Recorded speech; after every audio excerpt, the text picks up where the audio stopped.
Hi, and welcome to the Mind Massage on 14th of May 2021. And it's been a while since we've done the Mind Massage live, right, Tom? Yeah, it's really And been. we're here to bridge time.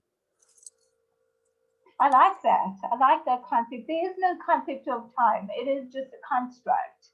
So that's a good place to start because that's one of the things that's very confronting to us every day. An example of I don't have enough time, I don't know where time goes. And the topic of discussion for today is why confrontation can be the trusted companion that speaks to your heart. So, Tom, you were just reading to me definitions of confrontation. How do you see confrontation? Well, you just helped me shift it. I am going to see it from here forward as time as, what did you call it? A constructive? Well, it's the trusted companion that Trust. speaks to your heart. Trusted companion. Yep, it says a That lot. feels a lot better than what Webster's dictionary says, which is a hostile or argumentative meeting or situation between opposing parties, right? So we're going to dismantle the word hostile and argumentative and opposition. We could dismantle all of those. We could probably take a half an hour to talk about it, or we could just say, what silly words? How silly are they as words? Confrontation. So yeah, you're right. Time as a trusted companion. Yes, it is. And why does confrontation need to be something that is negative? Because in most cases, we construe it negatively. When we think about confrontation, we think of some interaction where we've got to kind of butt heads with someone, where it's face to face and it's not a great exchange. So why can't we just see it differently? Confrontation is, it could be anything that awakens us, and any awakening is good.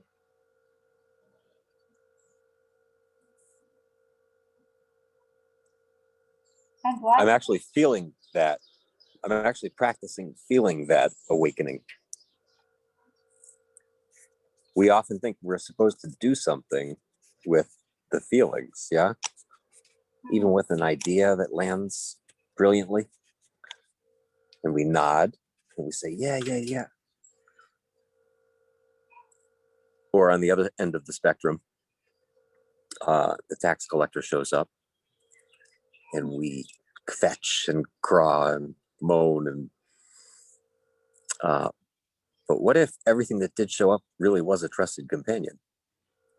And we probably should have looked up the etymology of companion, but it's certainly COM, yeah, which is with, and so it's with something.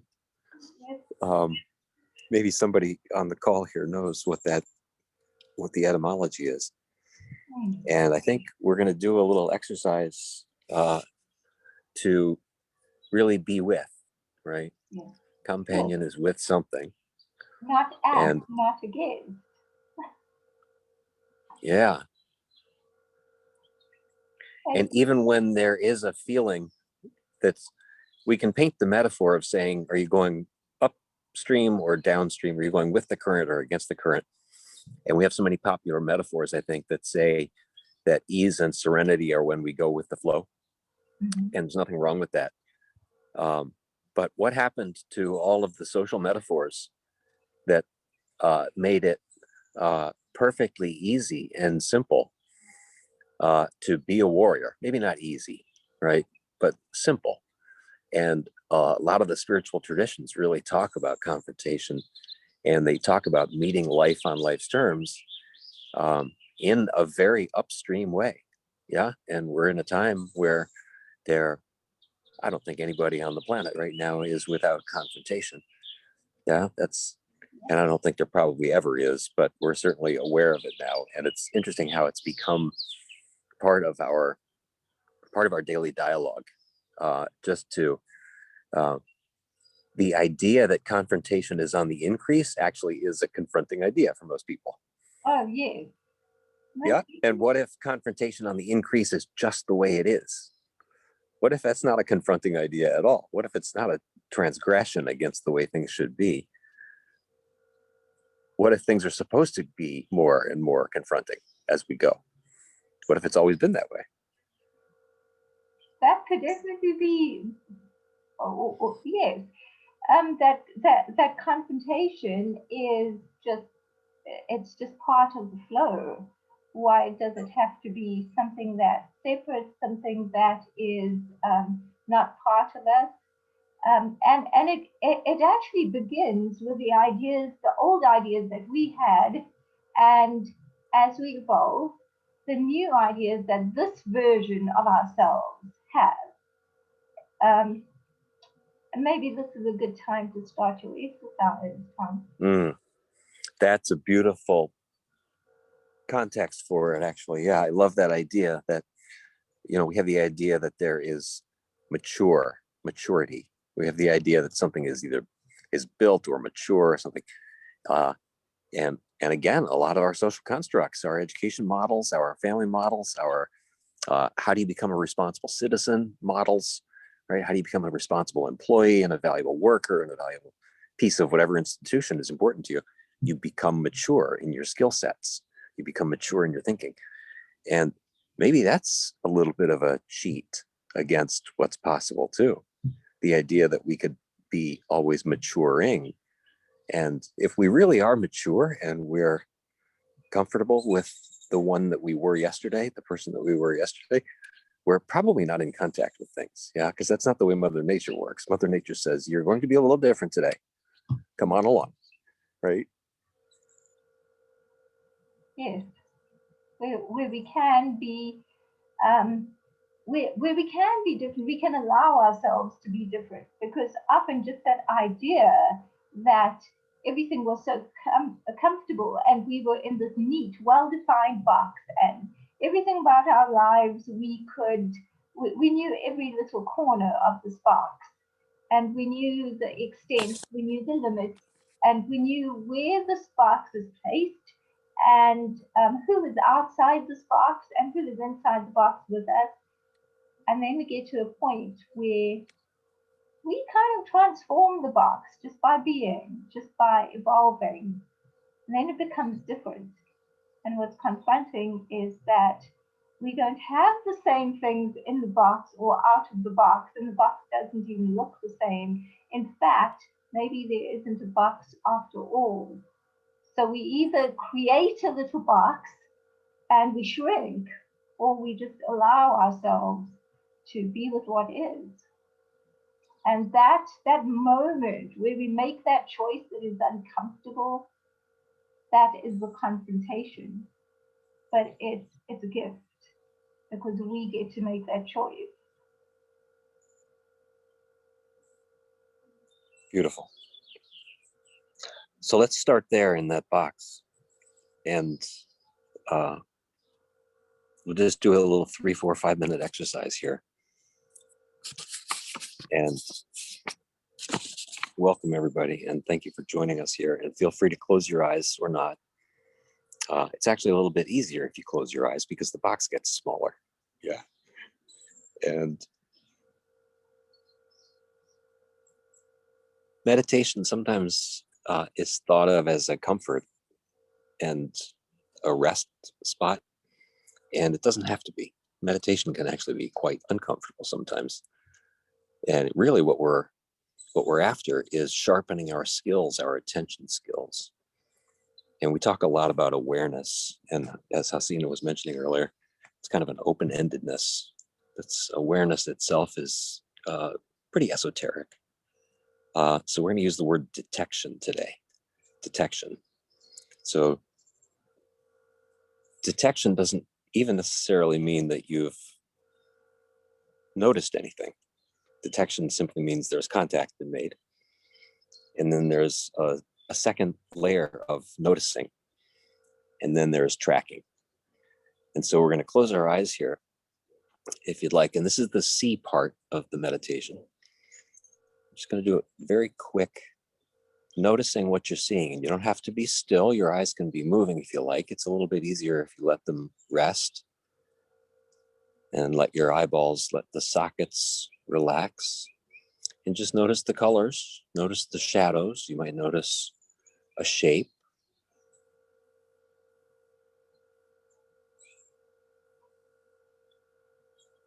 Stay with the sense of sight, whether your eyes are open or closed.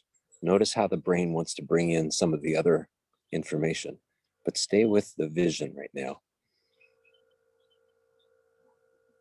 And let whatever changes are happening there in the shadows and the light and the colors and maybe the shapes, let them happen. And it might even be a shape that you recognize, in which case the brain kicks in, and watch that too. Let the brain not kick in. See what it's like to just see the shape and let it become, let it mature. There is a maturing, there is an ever evolving space with this kind of detection. You're being contacted. So that's a certain kind of awareness. You don't have to move your body at all. You can actually stay in the same position and shift your awareness now to the hearing, to what you hear. And it could be the sound of my voice. And it's a little tricky because it sounds like I'm giving instructions, but what if I'm not? What if it's just a sound?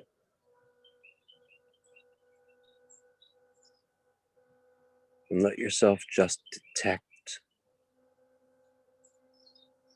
the close by sounds, the far away sounds.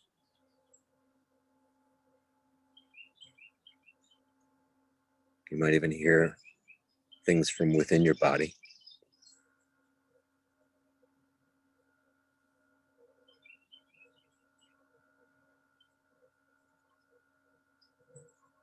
Again, notice the thoughts that come up. Try to let the thoughts go and just listen.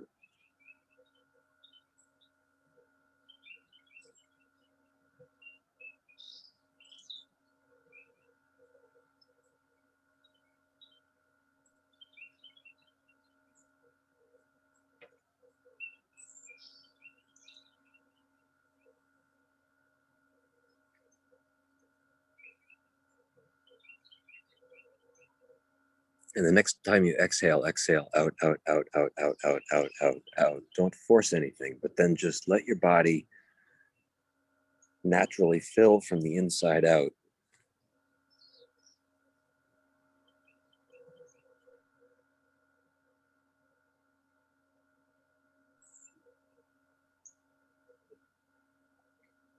And then we're going to move to a part of feeling. We're constantly feeling at every level of our body. We almost never pay attention to it. But just notice, you might notice a breeze. You might notice the beat in your chest. You might notice the compression of the seat on your legs. You might attend to the way your clothing is lying on your skin. And if you are moving and it's not necessary to stay still, try not to attend to the actual motion itself, but to the feeling. In fact, let's even do that. Let's just move slightly from left to right and notice on the surface of the skin, notice the feeling of the skin. You might notice your hair shift position. You might notice the clothing rubbing a little bit. These are all detection mechanisms. And again, watch the brain trying to put some meaning to it. My shirt is too tight. My hair is too long. This breeze is too hard.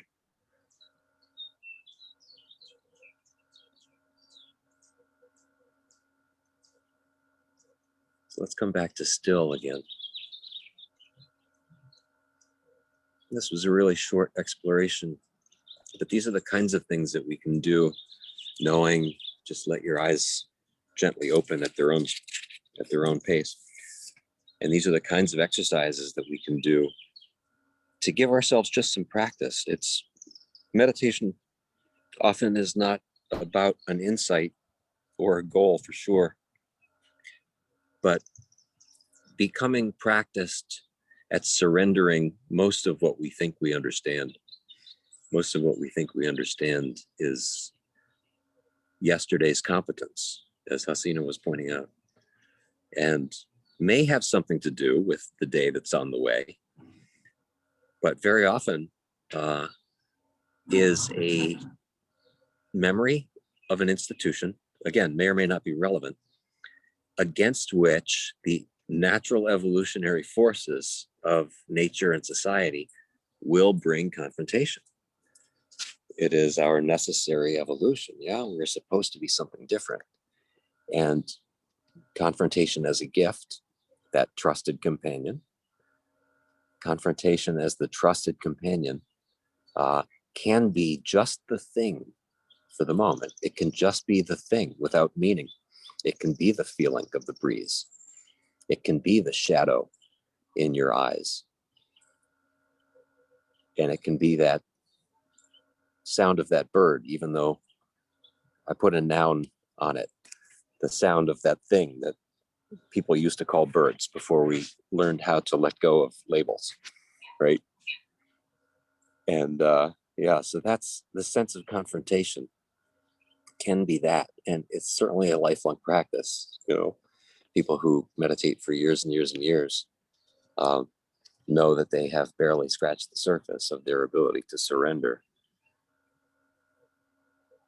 That's such a powerful thing, because when I actually look at how we've defined, again, using the label, but how we've defined confrontation, and using the label might just be confrontational, this whole construct, this whole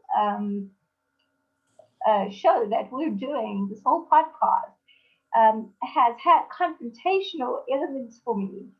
And one of the first ones, as you probably saw, was that my hair was not behaving. Um, and that in itself, when we get ready for something, how does that feel? How do we meet that confrontation as a trusted companion? Or do we meet it as something that is trying, something that is thwarting your attempt to do what you set out to do? So this is a good time to ask our listeners that in Tom's meditation, what did you find was very confrontational for you? And just feel that. What was confrontational for me was I felt an itch somewhere. I wondered if my eyes were closed enough, and I was having a very exciting day, and thinking of how I am going to proceed with some very exciting news.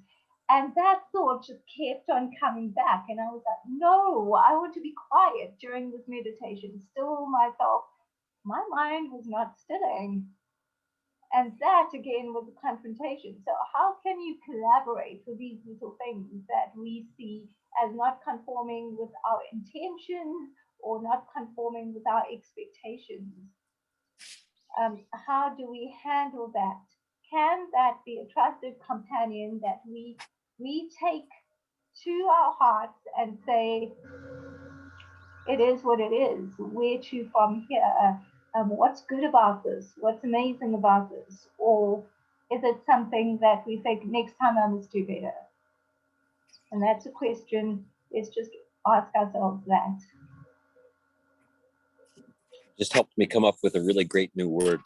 I love collaborate, right? It's labor together, collaborate. And I just wrote down contra labor, contralaborate. And most of the time as I walk through life, I'm contralaborating, right? I'm protecting myself against the new version of things that will indubitably bring me into a new space. We were talking yesterday about the different libraries that things are stored in, right? Resistance will be stored And resistance, again, a mandatory piece of any natural interface, all the ways we walk through life. There is resistance. There is the thing, and there is the thing that is not the thing. And together they must collaborate, and they're just like a chemical interaction. And a salt being formed, there will be something new. Yeah. So we were talking yesterday about the resistance, and is the resistance being stored emotionally? Is the resistance being stored physically? Or really is the resistance being met with a sense of collaboration and acceptance? And it's a personal surrender, of course. It's a little terrifying. And when we dive very, very deep, it can be very confronting, even though it's peaceful in the confrontation. Go ahead. I'm in the second day of a fairly intensive immersion series of workshops, meditative workshops.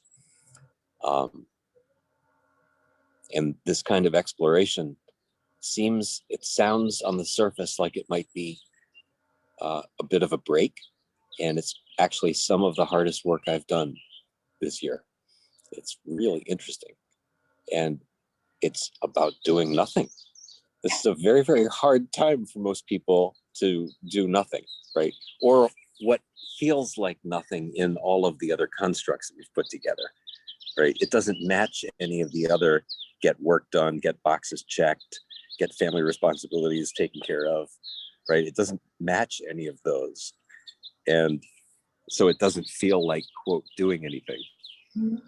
And so it's been an interesting journey for me to see how fascinating it is to attend to these different levels of detection, body, mind, and spirit, mm-hmm. and also not to attach anything to them when the insights come, because the insights themselves are a form of instigation, right? Confrontation.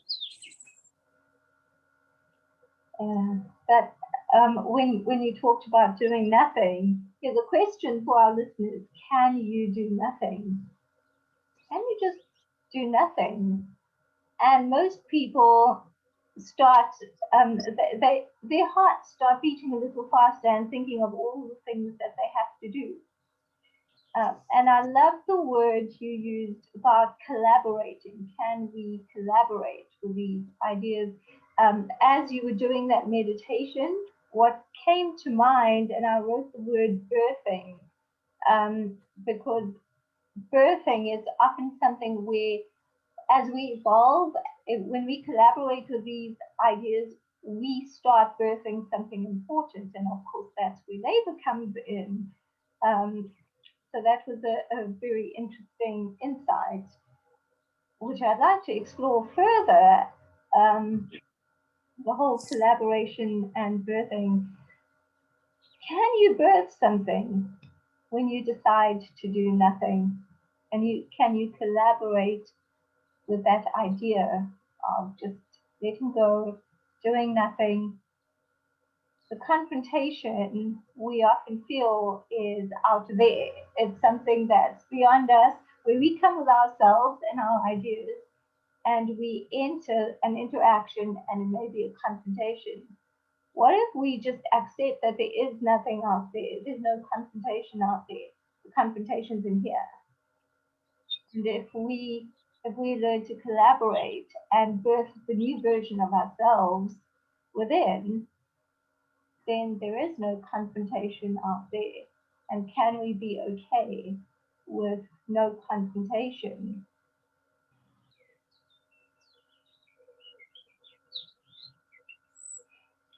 You had a really wonderful metaphor last week of push, breathe, right? In the world of birthing a new initiative. And you've had some pretty successful initiatives this year yourself. And that idea of push, breathe is, I've never given birth yet.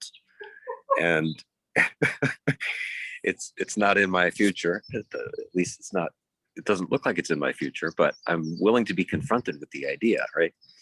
But we all have our versions, whether people on the call here have given birth or not. We all have our versions of what it's like to walk very purposefully through something, through what looks like a labor. And where we're all verklempt, that's not fun. Where we can push and breathe and know there is no way out of this, then there is a little bit of a surrender, I would guess. Yeah. I like that. I'm actually just writing that down. Push, breathe. And maybe that's the answer to can confrontation be the trusted companion that speaks to your heart, and does it always have to be shrouded in conflict? And maybe if we just push, breathe, we can actually see confrontation a little differently. And it's all about everything is about how do we see it, and can we see it differently? Can we create a shift within ourselves? And is that shift going to make us uncomfortable? And is it going to make other people uncomfortable to the extent that we care that they're uncomfortable? Because at the end of it all, it's to do with us. Do we care that we're making other people uncomfortable? And that confrontation is not with their opinions, it's with our opinion of their opinions of us. So listeners, do you care when you make others uncomfortable? What's more important, your growth? Is it important how you're viewed? Where is that confrontation, and where is the collaboration? What are we prepared to collaborate with, and to what extent? And these are very broad questions. And it's not something we want to answer because they're very confrontational.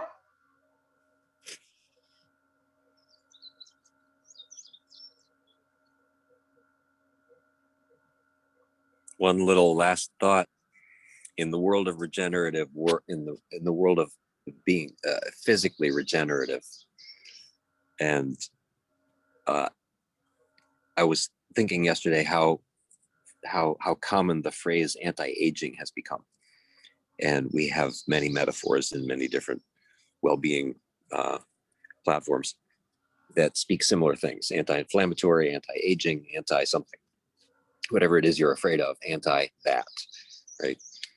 And it really is a scarcity conversation. A couple of weeks ago, we were talking about abundance conversations, and in the space of really truly letting ourselves go, can we access that higher version, that higher power, that higher, whatever that is, the chi, the kundalini, the vital force, the prana, right? And anti-aging is still in that protection mechanism thinking that you were describing before. It's still me wanting to mature the previous version of me, right? But the previous version of me is not here. And maturing that previous version is a little bit of an antithetical to letting the new one in, right? And it's fine, but so many of our constructs fall into that dynamic, I think, where we're trying to be the anti-something. We're trying to fight the force that looks like it's going to contradict the previous version. And if we could shrug our shoulders and just say the previous version is irrelevant right now, right? That's confronting to the ego. The previous version of me, yes, the yesterday version of me. I mean, I worked my tail off yesterday, right? I did some good things yesterday. I paid a lot of bills yesterday. I did a lot of blah, blah, blah, right? How can that possibly be irrelevant? Well, that's not going on here. It's not happening here. Oh, that is a really big idea. The ultimate confrontation. And with that shrug of the shoulders, and with that sort of amused detection, right? We can detect and consider, and choosing amusement. It doesn't mean shrugging off responsibility. It doesn't mean walking away from life, and it doesn't mean that you're not going to be doing the next most powerful thing. On the contrary, I think it means